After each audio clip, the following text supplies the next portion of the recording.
الغيوب وثلثهما رمضانا للتنبيذ القلوب وأخفى فيهما ليال لمواهب كرامته من الشروق إلى الغروب فنشهد أن لا إله إلا الله وحده لا شريك له ونشهد أن سيدنا وسندنا ونبينا محمدا صلى الله عليه وسلم فصلى الله تعالى عليه وعلى آله وأزواجه وذريته وأهل بيته وأحبابه وأصحابه الأجمعين إلى يوم القيامة. أما بعد، عباد الله، توبوا إلى الله وادخلوا في السلم كافة ولا تتبعوا خطوات الشيطان إنه لكم عدو مبين ولتنظر نفس ما قدمت لغد واتقوا الله إن الله خبير بما تعملون.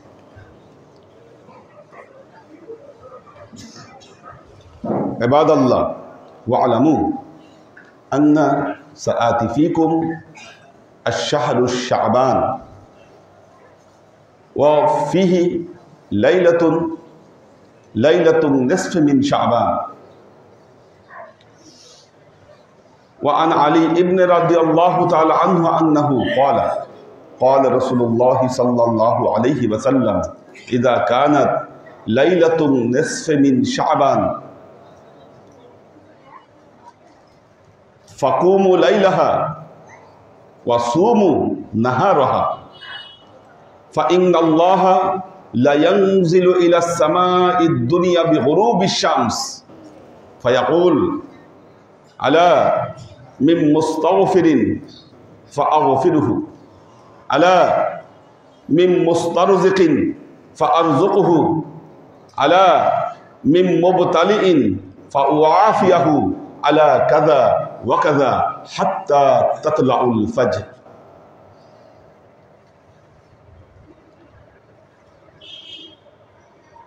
وعن عائشة رضي الله تعالى عنها أنها قالت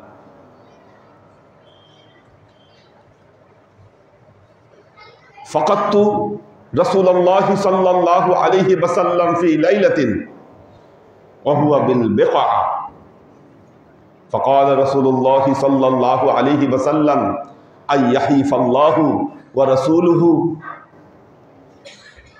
فقلت أني ظننت أنك في بعض نسائك فقال رسول الله صلى الله عليه وسلم إن الله تعالى لا يغفر في ليلة النصف من شعبان عدد غنم بني قلب. وعن معاذ بن جبل رضي الله تعالى عنه أنه قال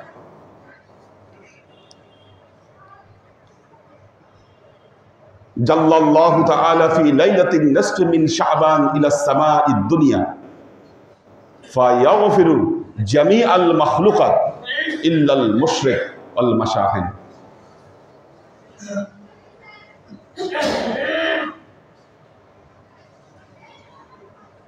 وقال الله تعالى في كلامه المجيد وفرقانه الحميد حاميم والكتاب المبين إنا أنزلناه في ليلة مباركة إنا كنا منذرين فيها يفرق كل أمر حكيم أمرا من عندنا إنا كنا مرسلين.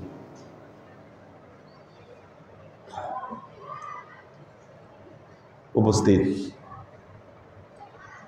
আল্লাহর আশিক ও সালেক বৃন্দ, সর্ববিধ উত্তম প্রশস্তি জ্ঞাপন করছি সে আল্লাহ পাকের নিমিত্তে, যার সম্মানে এই পৃথিবীর 18,000 মখলুকাত তার হামদনাত জ্ঞাপন করছে। সাব্বাহা লিল্লাহি মা ফিস সামাওয়াতি ওয়া মা ফিল আরদ ওয়া হুয়াল আজিজুল হাকীম। সবাই তসবিহ পাঠ করছে আল্লাহর। সেই মহান আল্লাহ, আমরা যেন আল্লাহর নৈকট্য অর্জন করতে পারি, তার রহমত প্রাপ্তিতে আমরা নিয়োজিত হতে পারি, আল্লাহ আমাদের জন্য কিছু মাহেন্দ্রক্ষণকে তৈরি করে দিয়েছেন। কিছু সময়কে, কিছু সময়ের উপরে আল্লাহ সম্মানিত করেছেন। সপ্তাহের বাকি দিনগুলোর মধ্যে ইয়াউমুল জুমাকে আল্লাহ সম্মানিত করেছেন, এটা আল্লাহর ইচ্ছা। ঈদুল ফিতর, ঈদুল আজহা, এগুলোকে আল্লাহ সম্মানিত করেছেন, আল্লাহর ইচ্ছা। কিছু জায়গাকে আল্লাহ পৃথিবীর অন্যান্য জায়গার উপর সম্মান দান করেছেন। পৃথিবীর আপনার ঘরের চাইতে মসজিদের সম্মানকে বৃদ্ধি করেছেন।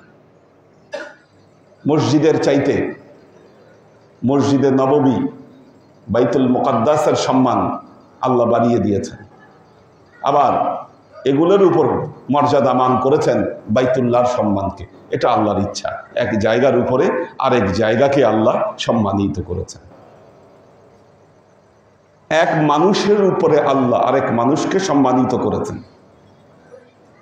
সাধারণ মানুষের চাইতে ওলি আউলিয়া, তাকওয়াবান, আরেফ, নবী রাসূল, ওনাদের মর্যাদা সম্মানকে আল্লাহ বৃদ্ধি করে দিয়েছেন। ঠিক তেমনি রাতগুলোর মধ্যে বিশেষ কয়েকটি রাতের মর্যাদা আল্লাহ বৃদ্ধি করে দিয়েছেন। ঠিক তেমনি একটি রাত হলো আমাদের শাবান মাস, সামনে সমাগত শাবান মাস। গতকাল চাঁদ উঠেনি, বাংলাদেশে উঠেনি চাঁদ আর কি। আজকে চাঁদ উঠলেই আজকে রাত থেকেই শাবান মাস শুরু। এই শাবান মাসের মধ্য শাবানের রাত্রি, মধ্য শাবানের রাত্রি, তার মানে 14 তারিখ রাত, শাবান দিবাগত রাত। কারণ আরবিতে আগে রাত আসে, তারপর দিন। এটা যেহেতু লুনার ক্যালেন্ডার, সোলার না, একটা সূর্য দেখে হিসাব করা হয়, একটা চাঁদ দেখে হিসাব করা হয়। যেই ক্যালেন্ডারে চাঁদ দেখে হিসাব করা হয় সেটার রাত আগে আসে। আরবি ক্যালেন্ডার যেহেতু লুনার, এই জন্য রাত থেকে আগে হিসাব হবে। আমাদের ইংরেজি 14, মানে আমরা যেটা 14 তারিখ আরবি রাত শাবান মাসের, সেটাই হলো 15 তারিখের রাত। এই শাবান মাসের 15 তারিখ আল্লাহর নবী তার কওলে এই রাতকে বলেছেন লাইলাতুন নিসফে মিন শাবান, মধ্য শাবানের রাত্রি। এ কথা বলে উল্লেখ করেছে, মধ্য শাবানের রাত্রি। এর মর্যাদা কি? হযরত আলী ইবনে আবি তালেব রাদিয়াল্লাহু তাআলা আনহুর রিওয়ায়াতে বর্ণিত হচ্ছে, তিরমিজি, আবু দাউদ, নাসাইর বর্ণনায়, ইজা কানাত লাইলাতুন নিসফে মিন শাবান ফাকুমু লাইলাহা ওয়া সুমু নাহারাহা। আল্লাহর নবী বলেছেন, যখন মধ্য শাবানের রাত্রি আসবে, তোমরা এই মধ্য শাবানের রাত্রি জাগরণ করবা, এরপর দিন দিনে তোমরা রোজা রাখবা। কেন? কারণ যখন সূর্য ডুবে যায়, ডুবে গেলেই এই রাত্রিতে আল্লাহ তাআলা প্রথম আসমানে নেমে আসে। অন্য হাদিসের বর্ণনায় এসেছে, প্রত্যেক রাত্রি আল্লাহ প্রথম আসমানে নেমে আসেন, কিন্তু ওই সময়টা হলো তাহাজ্জুদের সময়, সব সময় না। কিন্তু মধ্য শাবানের রাত্রি ব্যতিক্রম, সূর্য ডুবার সাথে সাথে আল্লাহ আসমানে নেমে আসেন, বান্দাদেরকে ডাকতে থাকেন, আলা মিম মুস্তাগফিরিন ফাগফিরহু, তোমাদের মধ্যে কেউ আছো আমার কাছে তার পাপগুলোর জন্য ক্ষমা প্রার্থনা করতে চাও, আমাকে বলো, আমি তাকে মাফ করে দিব। আলা মিম মুস্তারজিকিন ফাআরযুকহু, তোমাদের মধ্যে এমন কেউ আছো যে আমার কাছে রিজিক চাও, আমি তাকে রিজিক দান করব। আলা মিম মুবতালিইন ফাউআফিয়াহু, তোমাদের মধ্যে এমন কেউ আছো বিপদগ্রস্ত, বিপদ থেকে উদ্ধার হতে চাও, আমাকে বলো, আমি আল্লাহ তোমাদেরকে বিপদ থেকে উদ্ধার করব। আলা কাযা ওয়া কাযা হাত্তা তাতলাউল ফাজর। এইভাবে আল্লাহ একটা একটা বিষয় বান্দাকে উল্লেখ করে ডাকতে থাকেন আর বলতে থাকেন, তোমাদের কি চাওয়া পাওয়া তোমরা বলো, আমি তোমাদের এই চাওয়া পাওয়াকে আমি এখান থেকে আমি উদ্ধার করব। এই হাদিসের রাবি হযরত আলী ইবনে আবি তালেব রাদিয়াল্লাহু তাআলা আনহু থেকে বর্ণিত হয়েছে। মা আয়েশা রাদিয়াল্লাহু তাআলা আনহার বর্ণনায় আসছে, আবু দাউদ, নাসাই। মা আয়েশা বলছেন, ফাকাততু রাসূলুল্লাহি সাল্লাল্লাহু আলাইহি ওয়াসাল্লাম ফি লাইলাতিন, আমি এক রাতে উঠে দেখলাম আল্লাহর নবী পাশে নেই। খুঁজতে বের হলাম, কোথায় গেল আল্লাহর নবী? মা আয়েশা বললেন, খুঁজতে খুঁজতে দেখলাম আল্লাহর নবী জান্নাতুল বাকিতে ধ্যানমগ্ন অবস্থায় বসে আছেন। আমি যখন গেলাম, আমার আওয়াজে আল্লাহর নবীর ধ্যান ভঙ্গ হলো। আমাকে বললেন, আইয়াহিফাল্লাহু ওয়া রাসূলুহু, হে আয়েশা, তুমি কি ভাবছো আল্লাহ এবং তার রাসূল তোমার সাথে কোনো অন্যায় করেছেন? মা আয়েশা বললেন, ইয়া রাসূলুল্লাহ, আমি ভেবেছি আপনি অন্য কোনো স্ত্রীর ঘরে আপনি গমন করেছেন। মা আয়েশা বললেন, আল্লাহর নবী বললেন, হে আয়েশা, তুমি কি জানো আজকের রাত কোন রাত? আজকের রাত হলো লাইলাতুন নিসফি মিন শাবান। এই রাত্রিতে আল্লাহ তাআলা বনি কালেব গোত্রের যত ছাগল ছিল আর ওই ছাগলের গায়ে যত পশম ছিল, এত পরিমাণ উম্মতকে আল্লাহ মাফ করে দেন এই রাতে। ওয়ান মুআজ ইবনে জাবাল রাদিয়াল্লাহু তাআলা আনহু, হযরত মুআজ ইবনে জাবাল রাদিয়াল্লাহু তাআলা আনহু riwayate বর্ণিত, তিনি বলছেন, মধ্য শাবানের রাত্রিতে আল্লাহ তাআলা, আমি যে হাদিসটি বলছি এখন, এটা শেখ নাসিরউদ্দিন আলবানী এই হাদিসকে বলেছেন সহিহুল আলবানী। আলবানী বলেছেন এই হাদিস সহিহ। যখন মধ্য শাবানের রাত্রি আসে, আল্লাহ প্রথম আসমানে নেমে আসে, ফায়াগফিরু জামিআল মাখলুকাত, আল্লাহ সমস্ত মাখলুকাতকে ক্ষমা করে দিয়ে থাকে, দুই প্রকার ব্যক্তি ছাড়া, ইল্লাল মুশরিক ওয়াল মাশাহিদ। এক, যে আল্লাহর সাথে শিরক করে, আল্লাহ তাকে মাফ করেন না। আর যে মানুষের সাথে হিংসা পোষণ করে, ওই ব্যক্তিকে আল্লাহ ক্ষমা করেন না। এছাড়া প্রত্যেক ব্যক্তিকে আল্লাহ এই রাত্রে ক্ষমা করে দেবেন।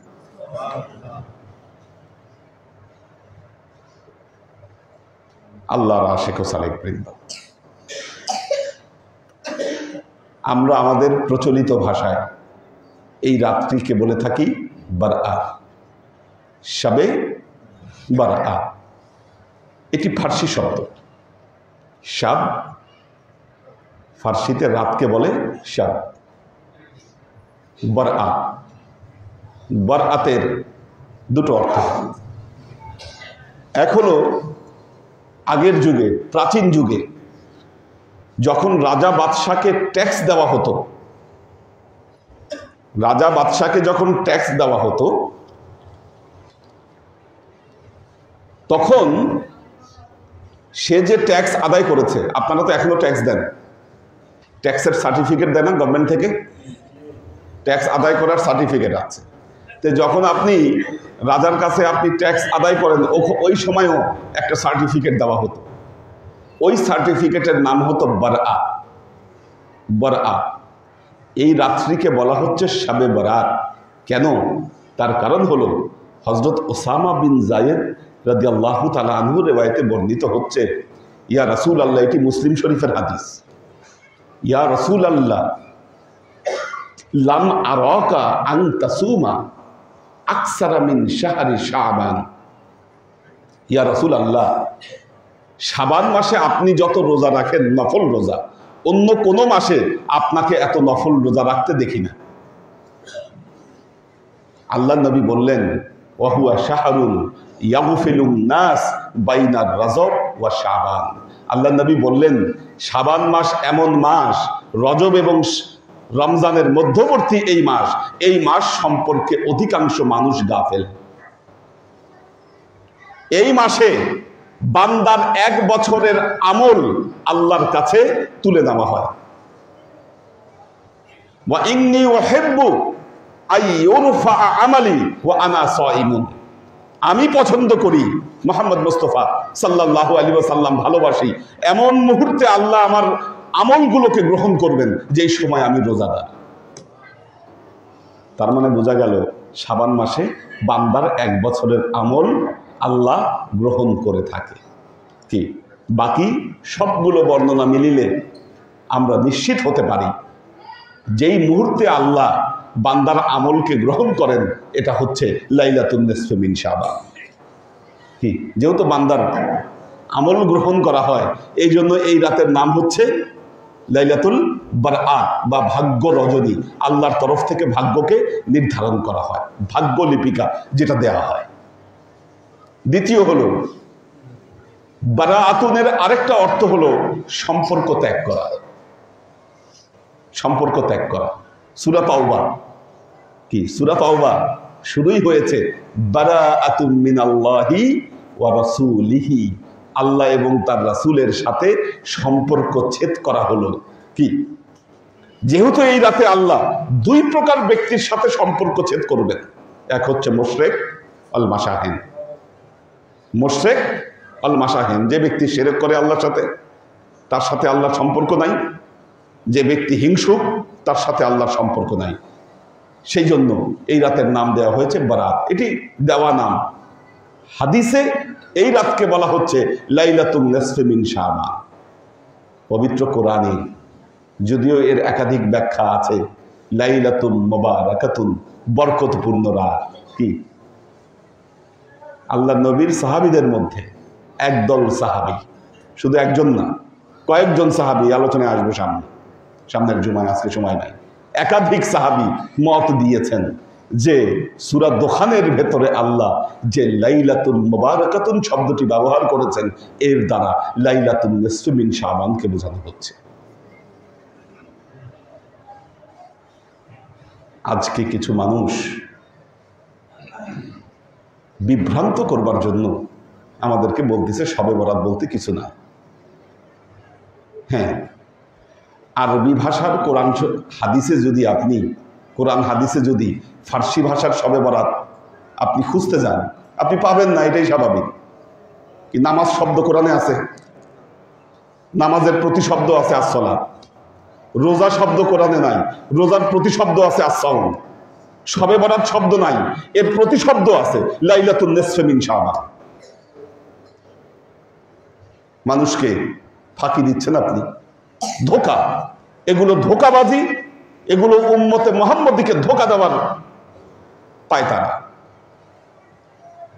লাইলাতুন নিসফি মিন শাবান শবে বরাত ছিল, আছে, থাকবে।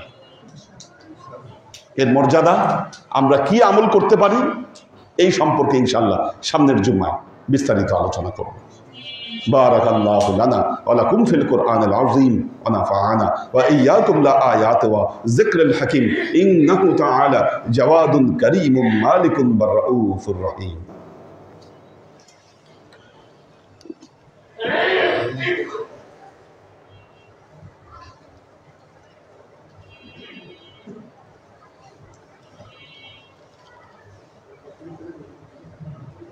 আসসালামু আলাইকুম।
الحمد لله الذي مالك الديان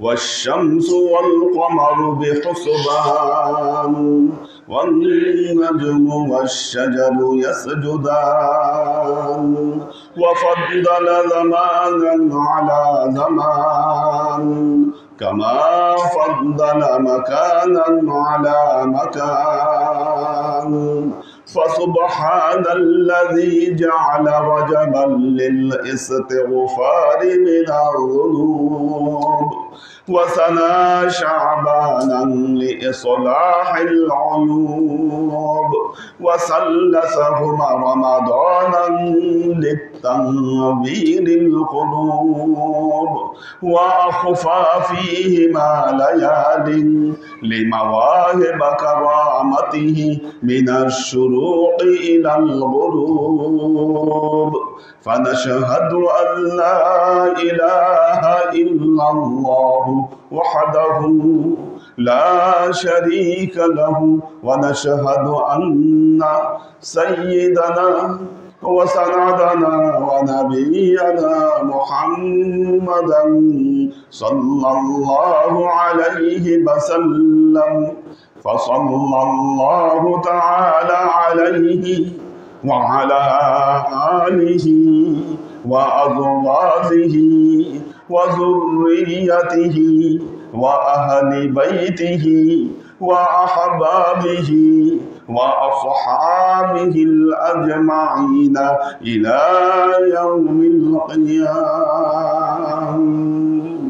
أما بعد عباد الله توبوا إلى الله وادخلوا في السلم كافة ولا تتبعوا خطوات الشيطان إنه لكم عدو مبين ولتنظر نفس ما قدمت لغد واتقوا الله إن الله خبير بما تعملون. عباد الله واعلموا سآتي فيكم شهر عظيم الشهر الشعبان فيه ليلة نصف من شعبان. عباد الله فاتعظوا بنصيحتي كما أخبركم الآن بخطبتي. بارك الله لنا ولكم في القرآن العظيم ونفعنا وإياكم لآيات وذكر الحكيم إنه تعالى جواد كريم مالك رؤوف رحيم.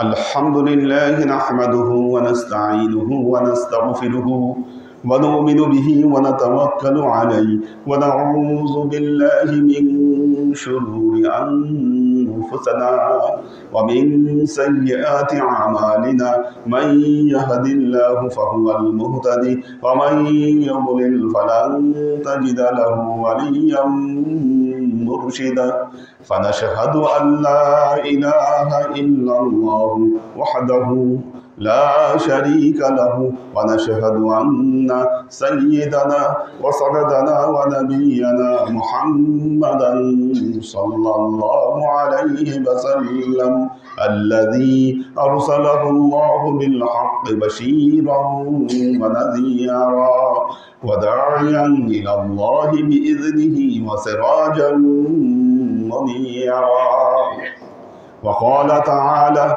إن الله وملائكته يصلون على النبي يا أيها الذين آمنوا صلوا عليه وسلموا تسليما اللهم صل على محمد وعلى آل محمد كما صليت على إبراهيم وعلى آل إبراهيم إنك حميد مجيد اللهم بارك على محمد وعلى آل محمد كما باركت على إبراهيم وعلى آل إبراهيم إنك حميد مجيد اللهم صل وسلم ورحم وبارك على سيدنا ونبينا وشفيعنا وحبيبنا وقرة أعيننا محمد صلى الله عليه وسلم وعلى آله وأزواجه وذرياته وأهل بيته وأحبابه وأصحابه الأجمعين إلى يوم القيامة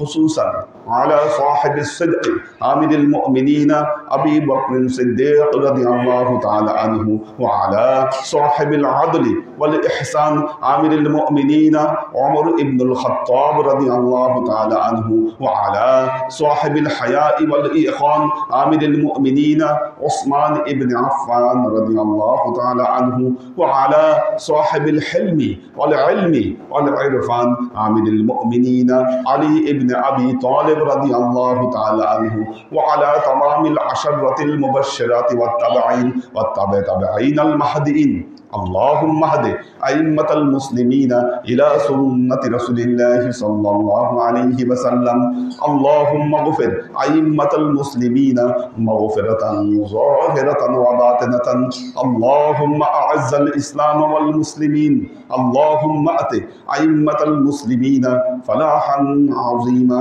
اللهم انصر من نصر دين محمد صلى الله عليه وسلم